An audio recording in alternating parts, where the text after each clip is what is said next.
ঝড়ো হাওয়ায় যেমন গাছের শুকনো পাতা উড়ে যায়, সেই রকমভাবে ফিলিস্তিনের আকাশে শহীদদের দেহ উড়ে যাওয়ার, মাথাহীন সন্তানের নিষ্প্রাণ দেহটি বাবার বুকে জড়িয়ে রাখা, ড্রোন দিয়ে বেপরোয়া হামলা করা দৃশ্য দেখে বিশ্বের বিভিন্ন প্রান্তের মানুষ আজ জেগে উঠেছে। ধর্ম, বর্ণ, জাতীয়তাবাদ নির্বিশেষে সবাই এই নৃশংসতা, অগ্রাসন এবং হত্যাযজ্ঞের বিরুদ্ধে রাস্তায় নেমেছে।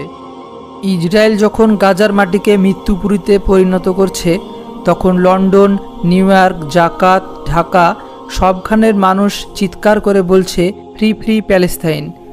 কিন্তু তখনই প্রশ্ন জাগে, যারা ফিলিস্তিনের সব থেকে আপন বলে পরিচিত সেই আরব দেশগুলো আজ কোথায়? কেন তারা আজ নীরব? কিছু সময় আগে ইসরায়েল যখন রাফা শরণার্থী শিবিরে বোমা বর্ষণ করে শতাধিক মানুষের প্রাণ কেড়ে নেয়, তখন সৌদি আরবের ভূমিকা ছিল শুধু একটা দায়সারাভাবে লেখা বিবৃতি। এটি তাদের নিজেদের ভাবমূর্তি রক্ষার জন্যই ছিল, ফিলিস্তিনের জন্য নয়। বিশ্বজুড়ে প্রতিবাদ চলছে, তবুও রক্ত ঝরছে গাজায়। কিন্তু মুসলিম বিশ্বের সবথেকে প্রভাবশালী দেশটি যেন মুখে কুলু পেটে বসেছে। ইসলাম ধর্মের কেন্দ্রবিন্দু হওয়া সত্ত্বেও সৌদি আরব ফিলিস্তিন ইস্যুতে বারবার পক্ষপাতদুষ্ট নিষ্ক্রিয়তা দেখিয়েছে। বিশ্লেষকরা বলছেন, সৌদি আরব চায় না তাদের আন্তর্জাতিক ভাবমূর্তিতে আঁচ লাগুক, তাই তারা দ্বিমুখী আচরণ করছে। একদিকে প্রতিবাদের ভান করছে, অন্যদিকে কোনো বাস্তব পদক্ষেপ নিচ্ছে না। শুধু সৌদিই নয়, বাকি আরব দেশগুলোরও একই অবস্থা। যখন গাজা ও লেবাননের আকাশে বারুদের গন্ধ, যখন ইসরায়েল হিজবুল্লাহর প্রধান হাসান নাসরুল্লাহকে হত্যার হুমকি দিচ্ছে, তখন সংযুক্ত আরব আমিরাত সম্পূর্ণ নিষ্ক্রিয়। কাতার, বাহরাইন সবাই যেন নীরব থাকার প্রতিযোগিতায় নেমেছে। মিশরের president Abdel Fattah al CC বলেছিলেন, আমরা এই অঞ্চলের স্থিতিশীলতা নিশ্চিত করতে চাই, কিন্তু সেটি যেন শুধু শব্দের অলঙ্কার, কারণ বাস্তবে মিশর কোনো কার্যকর উদ্যোগ নেয়নি। অন্যদিকে জর্ডান ব্যস্ত ছিল ইরানের ছোড়া মিসাইল ইসরায়েলের আকাশে ধ্বংস করতে। একসময় যারা ফিলিস্তিনের জন্য যুদ্ধে ঝাঁপিয়ে পড়েছিল, তারাই আজ ইসরায়েলকে সুরক্ষা দিচ্ছে। প্রশ্ন হলো, কেন এমন হচ্ছে? এই কেন এর উত্তর খুঁজতে আমাদের ফিরে আসতে হবে ইতিহাসের পাতায়। ইসলামের বিজয়ের সূচনা হয় সপ্তম শতাব্দীতে।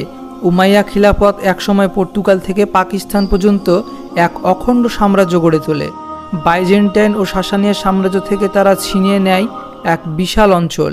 ইহুদি ও খ্রিস্টান সম্প্রদায়ও তখন উমাইয়া শাসনের অধীনে আসে। এরপর আসে আব্বাসীয় খিলাফত। বাগদাদ, দামেস্ক এবং কায়রো হয়ে ওঠে জ্ঞান এবং বিজ্ঞান চর্চার কেন্দ্র। এটি ছিল আরব বিশ্বের স্বর্ণযুগ। কিন্তু এই স্বর্ণযুগ বেশি দিন স্থায়ী হয়নি। 18 শতকের দিকে এসে ওসমানীয় সাম্রাজ্য দুর্বল হতে থাকে, আর সেই সুযোগে ইউরোপীয় বিভিন্ন মতবাদ যেমন ধর্মনিরপেক্ষতা, জাতীয়তাবাদ, পুঁজিবাদ ইত্যাদি প্রবেশ করে আরব সমাজে। প্রথম বিশ্বযুদ্ধের পর ওসমানীয় সাম্রাজ্যের পতনের পর ব্রিটেন এবং ফ্রান্স আরব বিশ্বকে ভাগ করে নেয়। তারা আলোচনায় বসে লন্ডনের 10 নম্বর ডাউনিং স্ট্রিটে। সেখানে মার্ক সায়েন্স এবং ফারসোয়ার জর্জ পিকো নামের দুই কূটনীতিক আক্ষরিক অর্থে পেন্সিল এবং রুলার দিয়ে আরব বিশ্বের মানচিত্র আঁকেন। তারা চেয়েছিল এই অঞ্চলকে অস্থিতিশীল করে রাখতে। তাদের ডিভাইন অ্যান্ড রুল নীতির ফলে সৃষ্টি হয় সীমানা বিভাজন, কৃত্রিম দেশপ্রেম এবং আরবদের মধ্যেকার অবিশ্বাস। 1948 সালে ইসরায়েল স্বাধীনতা ঘোষণা করে। পরের দিন ইসরায়েলের বিরুদ্ধে মিশর, জর্ডান, সিরিয়া, ইরাক যুদ্ধে নামে। কিন্তু এই যুদ্ধ ছিল বিভক্ত, লক্ষ্যহীন, স্বার্থপর নীতির দ্বারা পরিচালিত।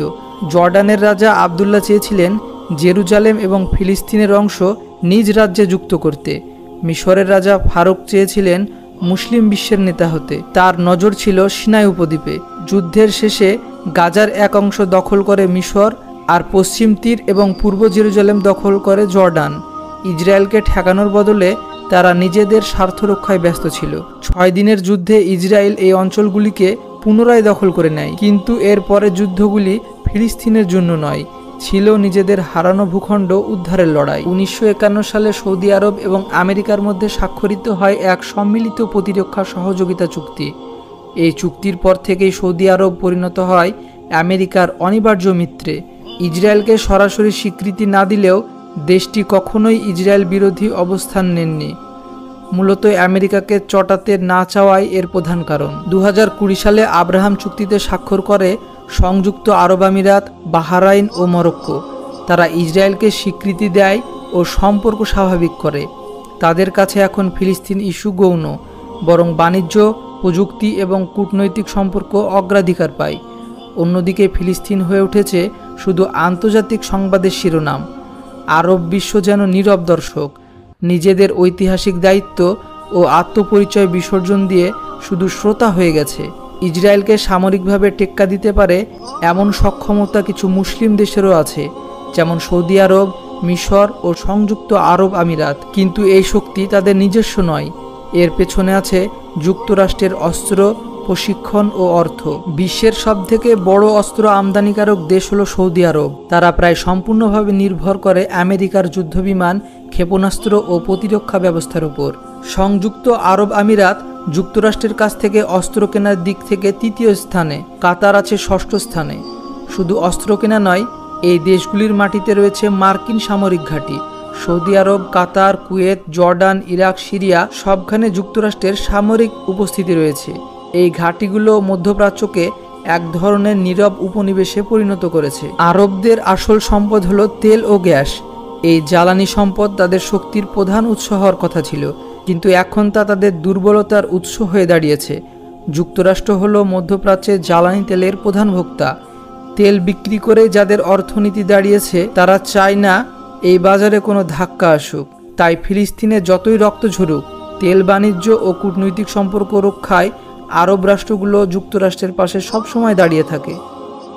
বিশ্বের মুসলিম সংখ্যাগরিষ্ঠ দেশ অনেক, কিন্তু সত্যিকার অর্থে একটি মুসলিম রাষ্ট্রও নেই, কারণ কোনো মুসলিম দেশই ইসলামী নীতির ভিত্তিতে পরিচালিত হচ্ছে না। নেই ন্যায় ভিত্তিক সমাজ ব্যবস্থা। আরব বিশ্বে এখন রাজতন্ত্র ও স্বৈরাচার প্রতিষ্ঠিত। এই শাসক গোষ্ঠী ইসলামিক নেতৃত্বের বিরোধী। তারা টিকে আছে শুধু সামরিক শক্তি, অর্থনৈতিক আধিপত্য এবং পশ্চিমা মিত্রদের সমর্থনের মাধ্যমে। তাদের ক্ষমতা টিকিয়ে রাখার সবথেকে বড় অংশীদার হলো যুক্তরাষ্ট্র। ফিলিস্তিনে গণহত্যা চালাচ্ছে শুধু ইসরায়েল নয়, এর অপরাধের সবথেকে বড় অর্থনৈতিক এবং সামরিক অংশীদার হলো যুক্তরাষ্ট্র। 1948 সাল থেকে আজ পর্যন্ত আমেরিকা ইসরায়েলকে দিয়েছে $158 বিলিয়ন সামরিক এবং অর্থনৈতিক সহায়তা। এটা বিশ্বের ইতিহাসে সবথেকে বড় একক সামরিক সাহায্য। শুধু সম্প্রতি যুদ্ধেই যুক্তরাষ্ট্র দিয়েছে $25 বিলিয়ন। এই সহায়তা ছাড়া ইসরায়েলের পক্ষে একদিনও গাজায় অগ্রাসন চালানো সম্ভব হতো না। ইসরায়েল আসলে যুক্তরাষ্ট্রের মধ্যপ্রাচ্য ভিত্তিক উপনিবেশ, আর এই অপরাধ জোটের 1 নম্বর অংশীদার হলো আরব মুসলিম দেশগুলো। ইসরায়েলের বিরুদ্ধে দাঁড়ানো মানে যুক্তরাষ্ট্রের বিরুদ্ধে যাওয়া, আর এর অর্থ হলো অস্ত্রবন্ধ, অর্থবন্ধ, সিংহাসন নড়বড়ে হয়ে যাওয়া। তাই আরব রাষ্ট্রগুলো প্রতিবাদ করার সাহস দেখায় না, ফলে তারা বাণিজ্য এবং ক্ষমতা রক্ষার জন্য বন্ধুত্ব করে নিয়েছে গণহত্যাকারীদের সাথে। গাজার শিশুদের কান্না তাদের অন্তরকে স্পর্শ করে না, কারণ তাদের ভাবনা ওয়াশিংটন ডিসির অনুমতির উপর নির্ভরশীল।